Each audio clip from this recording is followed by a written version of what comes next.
Hello everyone, my name is Corazar, and welcome back to Rusty Gears Season 2. We are back in the world on this very cold, blustery January day, and apparently the plumbing is making noises today. I have to call the plumber for that. And if you look at my left hand, you'll see I've been kind of busy. I also have a little crown now, which I think is kind of funny. I forget if I got that from panning or from a random ruin. But I have been busy between episodes, and that includes digging out the little galena deposit that was basically right over here. And I turned some of that into a molybdochalcos plate and made my first lantern. And the quartz came from some ground quartz I picked up a while back, and the candle came from having done some painting. I got everything you see here, plus exactly one candle. And I do have some more bonus soil to go through.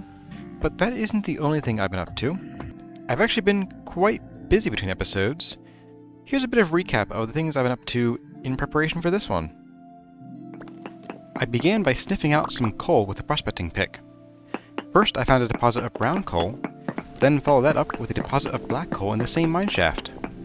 Mining all that coal burned through most of my pickaxes, so I went back to the community center and forged some more tools. I took the opportunity to make more than just pickaxes though. We have a big project coming up, and I want to be ready for it. Since the community garden is shrouded in winter, I thought it would be wise to build a little farm somewhere through the North Translocator, in a spot that never freezes. While I was digging, I found another meteorite. The farm trip doubled as a favor. Pyrrh needed several stacks of dirt, so I brought some back for her project. Charcoal? Who needs charcoal? I harvested the larch trees I planted near spawn on our first day here, then replanted the seeds. Luckily, these trees were unusually generous with their seeds. Then I took a break to make some food. With our newly forged saw, I made a ton of boards from some logs, then crafted several trunks. Marie Kondo came over, and together we uncluttered the house and reorganized. I owe her a favor. I fed my horse. Don't worry, he only eats once every 3 months or so. Then it was finally time to get back to work on the summer farm, and as I arrived I spotted some terra preta. I gathered that up, and then it was at long last time to actually dig, water, fence, hoe, and plant the farm. The next morning I dug a little trench just to make extra certain no bunnies can come nibble on our crops. And then, as promised, I commenced in tearing out as much of this copper as I possibly could. While I was on my way back, I decided to stop at our little hovel and get just enough granite to build our very first quern. And then, while I waited for the temporal storm to approach, which we, by the way, can sleep through on the server, I went ahead and did some clay forming for some of the decorations we're going to want to have in the future. Anyway, today's episode is going to be all about being a neighborly neighbor. I have 2 missions today, and it looks like it's another quiet server. And I think that's mostly because the times that I'm on are typically in the evening on the US East Coast, and a lot of the folks who are on the server are in Europe or Australia, and they're typically sleeping at this time, or about to. So I kind of missed everybody, so I try to get on the weekends, but it doesn't always work out. Anyway, today, on the neighborly neighbor topic, I want to do 2 main things. One is that there are a number of traders I have marked on the map, and boy, this is a windy road. And I want to go and visit a number of them, actually all of them that I know about, and then I want to find out what they are, figure out if we can trade with them, and start doing so and start making some money. The other thing I want to do is that I was talking to Pyrrh about an issue with the community garden, which you'll see, is that it is currently winter, and the garden doesn't really grow in winter, so anyone needing food from the garden in winter is kind of out of luck unless it's already been planted and grown, but even then, if you look here, it'll be damaged by cold, and it'll only yield half its produce. So I talked to her, and I think what we're going to do is we want to move the community garden somewhere easy to get to, somewhere nearby, but somewhere that's also generally warm. And there are a couple places I found that might fit the bill. Down in here, I think this is pretty warm. We'll go take a look today. Down here is a jungle, so we know that's warm. And also I think down here, in this direction, maybe it's over this one, I noticed in Aladark's first video that there is some kind of warm terrain down there, and something is especially splashing like crazy over here. Let's go take a look through our little portal first, take a peek at how our own personal garden is doing, and maybe get some food, because I am pretty well out of food. You'll see that I am eating, flax porridge, which is not the best and most nutritious meal. So let's get through here and see what we have. Oh. Boy, is it weird with the sun almost having set at 3 o'clock in the evening. That's just wild. But here we go. Our whole garden is ready to harvest, and we even have a bunny in here, which is perfect because I was looking for a bit more protein in my diet. So let's go ahead, we're going to harvest this and replant. I'll rotate the flax over to here, and then these two over to here, and we'll call it a day.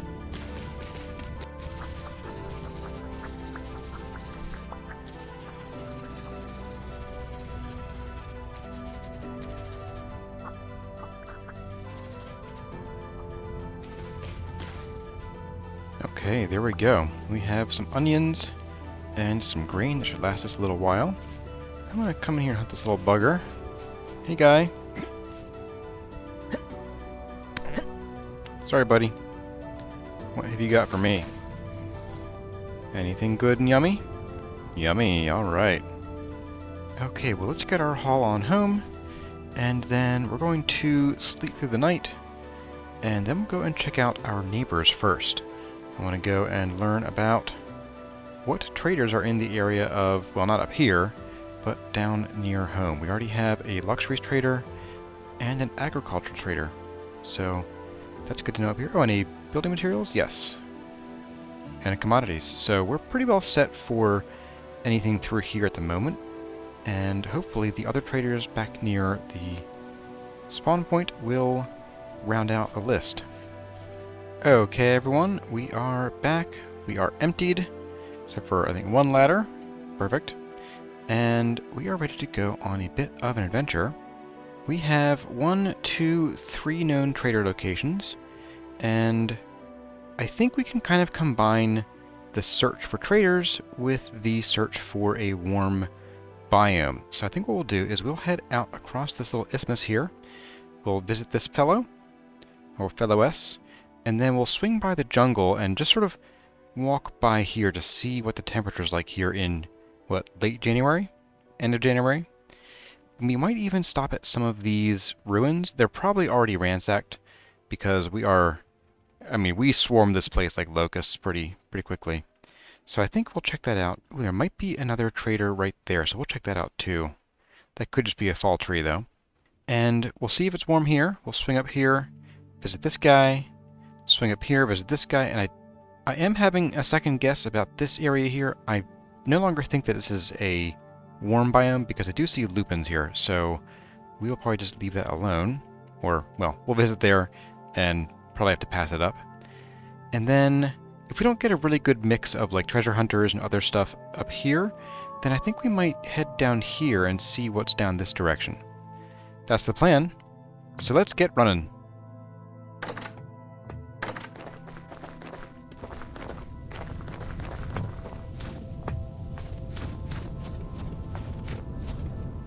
Now I am spying some mighty green trees over yon hill, which tells me we might be in the right place. Ooh, and got some cows here. And here's our little buddy. Hello, commodities trader. Not too shabby. Okay, good to know that you're here. So he's got some decent stuff. If we can find a treasure hunter, we will be in business. Although I thought we did find one up through the north gate.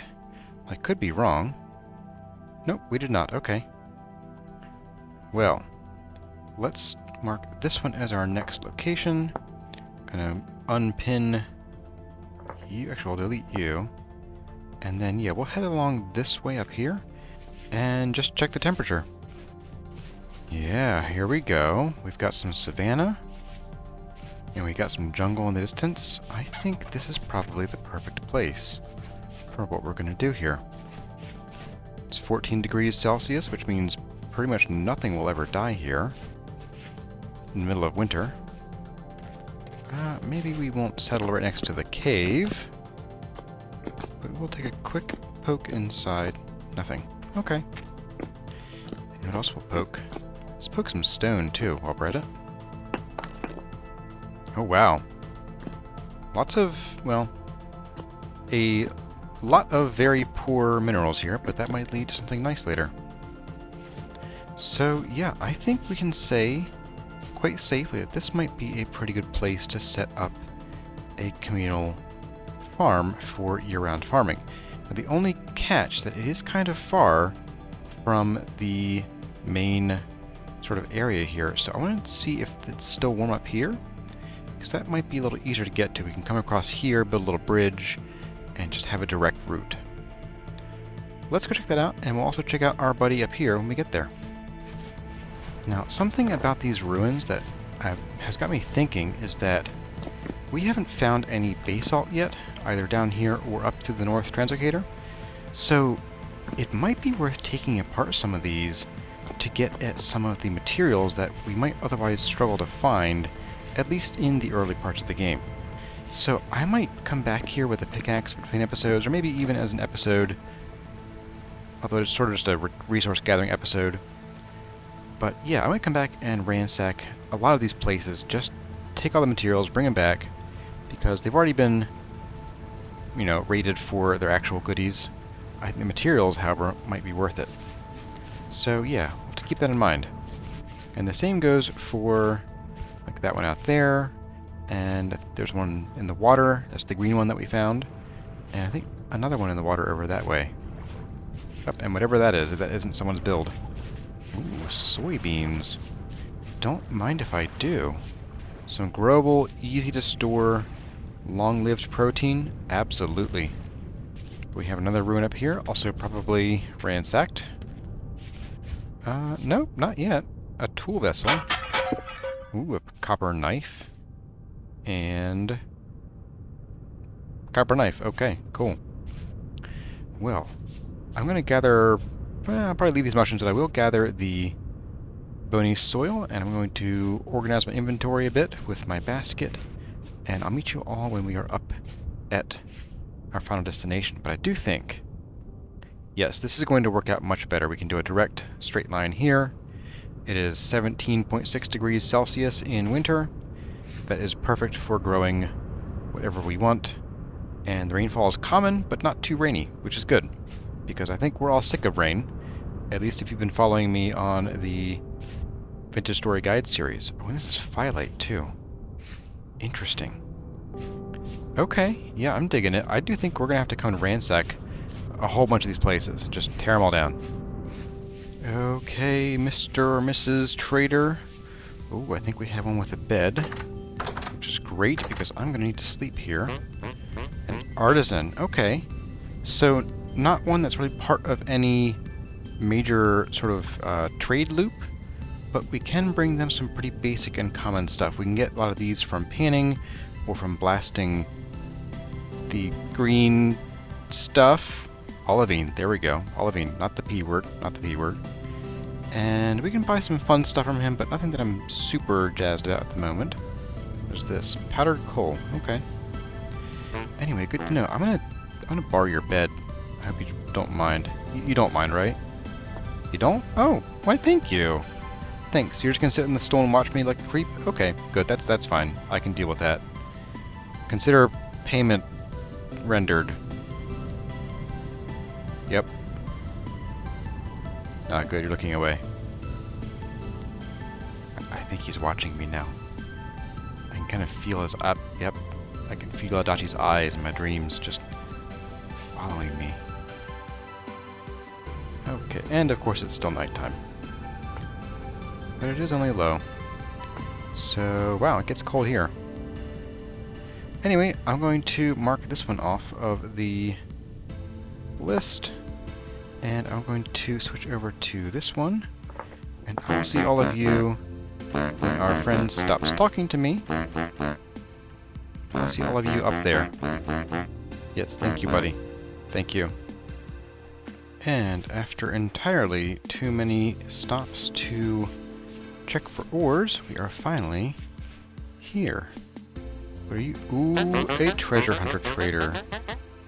And you're not selling me anything. Ooh, I do want you, though. And you, wow. You have the whole set just ready to go.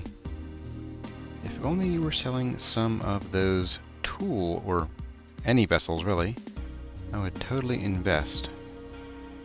But we could come back and sell some kinds of bread. And I know we have the survival goods trader back home. That is a great find.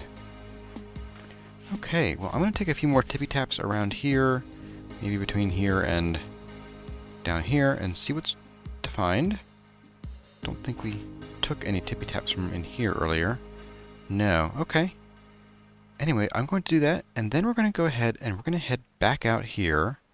And I think right around somewhere in here, we will start our new community, our year-round community farms. But first, there's something that I think we can finally do, and when we get home, we're going to get right to it. I'm excited for it, and I hope you are too. Let's go. The thing that I thought was going to be ready at home turned out to be not quite ready. So, I spent a little bit of time panning while I waited for the process to finish. Okay everyone, so I may have lied a little bit, at least about how much panning I did. So I may have stayed underground for a couple days, and I panned through every last piece of that bony soil, and look at the bounty we have now. Look at this stuff. We have 4 more copper spearheads that we can use to make more spears. We got 3 more candles, which means combined with the 3 plates I have here, along with somewhere we have some clear quartz, and I can also make some regular glass. We can make 3 more lanterns and leave 2 here, maybe put 1 outside, and then have 1 to carry around in the snow. So I'm excited for that. And the other thing that I wanted to do is that we didn't have enough flax fibers to do the second thing that I'm excited about, because there are actually 2 processes that I wanted to have happen while we were here, and those happen to be, I think we can do what we need to do now. And I say that because if I look at the gamboized, here we go, tailored gamboized, there we go, helmet, we need 1, 2, 3, 4, 5, 6, 7, 8, 9, 10, 11, 12. We need 16 pieces of cloth. That's this. And then we need 3 sewing kits, 1 for each piece, and then 4 more flax twine, 2 for the helmet and 2 for the leg armor. So that's 1 of the sewing kits, 2, 3 of the sewing kits, and our 4 extra flax twine for the leggings and the helmet, which means we can finally make some armor. We've been going around, well, currently with no armor on because our makeshift armor broke, and I have been looking very much forward to having something to protect our fleshy little bits with. So let's go ahead and let's get this going on. We're going to go ahead and probably put, we're going to put all of this plain cloth into this vat right here. Let me get my candle out so we can see somewhat. Here we go. It's kind of dim, but we will have 16 blue cloth after 8 hours of sealing. Perfect. Now the second thing that I want to get to is that I have been working on leather working down here, and this one is very close to being finished, and so I wanted to let it finish while I did my panning. Unfortunately, it didn't quite get there, but given that we have 8 hours to wait for this, I think we're going to be just fine. So I do have some more going on here. Just going to transfer these guys to where they need to go. Get you guys in here. Is there enough? Ooh, there's not enough. I can only do 2. Okay. what I'll do is these guys are going to be done next, and these only have the small hides in them. So I will just throw these guys into that one later. I'll just leave you here for now. Bye. So yeah, we're going to have enough for maybe, I'm going to guess, 1.5 to 2 backpacks. And that way we can replace these useless hand baskets and start maxing out our inventory space. And we have our 16 blue cloth, and we have 12 leather. I think that's enough for 2 backpacks. 1 backpack and a half. My 1.5 was closer. Okay. Well, that is a good start, and I think we should get... See, we have 3 medium hides in there. We should get, I want to say, 9 from these guys. So that's 1 more backpack, and then I have a few more small ones in here, and then we'll get processing these 3 more large ones. So we will be pretty good to go in short order. Let's go ahead and just move some of this around. And we're going to do a bit of that. And even a bit of that. That's right. Get this junk out of here. Alright, that feels so much better already. So let's go ahead and we're going to grab these guys. So we need, I think it's something like this for the helmet. Yep. And then the body armor, if I recall, is... Yep. And then the legs are something a bit like... Yeah, there we go. And finally, here, let's go ahead and we're going to turn around and we're going to get dressed in front of the camera. Okay. On. On and on. And boy, does that feel good. Now, as blackguards, our armor will actually take a little bit less damage than normal. So we have plus 15% armor durability. So, yeah. So that means that our 900 armor will actually last us for, what, about 1100-ish? Or close? 1050? So, yeah. That's pretty cool. Anyway, let's get some materials together and let's go out and see what we can do about this farm that I want to put together. And here we are at our little donut of a hill. This looks pretty nice, actually, for a little foundation. But yeah, I think we could possibly turn this into a nice little raised farm area. It is very warm here. If we go to the top, though, it drops to 23 degrees in winter. That does mean we won't be able to farm any of the particularly heat-intolerant crops, like, say, rye or turnips. But we have plenty of other options. Or we could come down here on the plain instead and sound like a weird trumpety thing. If we come out to, I think it was about over here, it was a few degrees cooler, like got down to 10 somewhere around here. Yeah, like out here.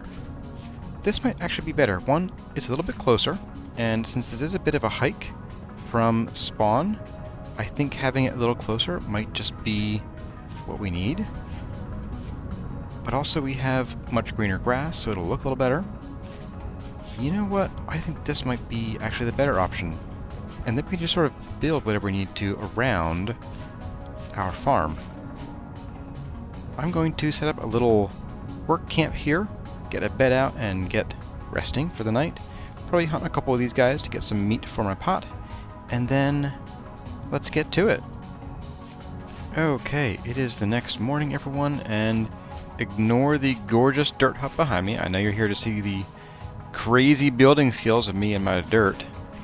But I think I want to center, excuse you, I want to center our build probably right around this little shark fin sticking up here. Because it is just sort of in the right spot. It did get down a little chillier overnight to, I think it was like 2 degrees. So I could almost go like just out here a little bit. I mean, look how fast the temperature changes, like 9 degrees or 10 degrees here, and then we run back to where our hut is, and it's 5.3, 4.5. So that's like a more than 5 degree difference right there. So I do think that I want to put it, that's going to get me every single time, isn't it? But I think I want to put it right out here, sort of maybe with the front edge aligned with this right here. So let's just say that this is our center. We're going to do that is our center. Now, the way I want to build this is, and this isn't happening entirely in today's episode, by the way, but I want to kind of reuse the same garden design that we used back at Lupine Ridge, where we'll have a 3x3 area where each section of the 3x3, each cell, is a smaller 3x3 section with 8 soil around 1 water. And then the center will be decorative. We won't use the scarecrows this time. So I want to do that in basically a 3x3 pattern here, so we will have a total of, what's that, 81 cells, except for the middle. The center cell area, the center 9x9 area, is going to sort of be where we have like a little, I don't know, like a house or something, but I know I do want to have like stairs coming up to it from below. So we'll see how this works out. But I'm going to go ahead and get the basic floor plan put down here, and then we'll see where we can take it from there. And I'm going to have to go and gather a lot of materials between episodes before we can actually start building this, but I thought getting the floor plan down would be important, so here we are.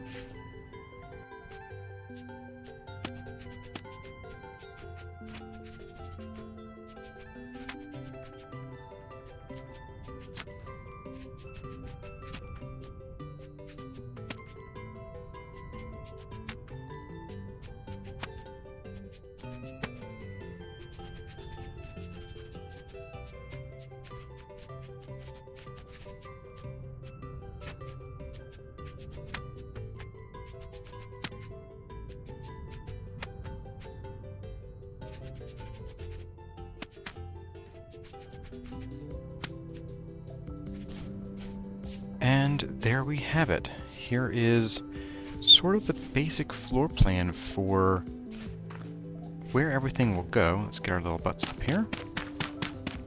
Get a better view. So inside this area here at the top will be sort of where we have a little bit of processing area, maybe for doing rot, as well as a bit of living quarters and some storage. And we may need to build like a little above ground cellar out of stone to do that as well. And then inside each of these will be one set of plots that will each be 64 blocks of dirt. So I think that should be plenty for feeding a server of 12-ish people as a sort of backup source of food. Speaking of food. And yeah, I think that's what we're going to do.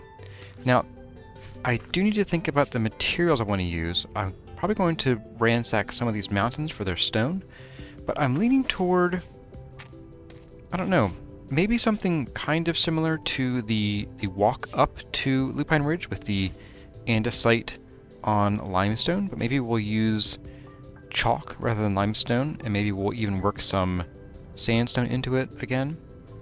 But we also have some other options around here, like the conglomerate, and I thought I saw some slate, but maybe my eyes deceived me.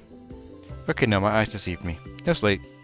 But yeah, we'll have to see what materials are available that we can start building this. And I think in the next episode, we're going to start raising this up and building something really cool here, I think. So I'm going to get to it and probably do some of the boring, like digging out dirt work and cutting grass off camera. And in the next episode, we will focus primarily on getting these raised up sort of on pillars, getting the base floor in, maybe getting some of the stone materials, and getting our food on. And you know what? We should probably also try to lure some of these guys into some pens.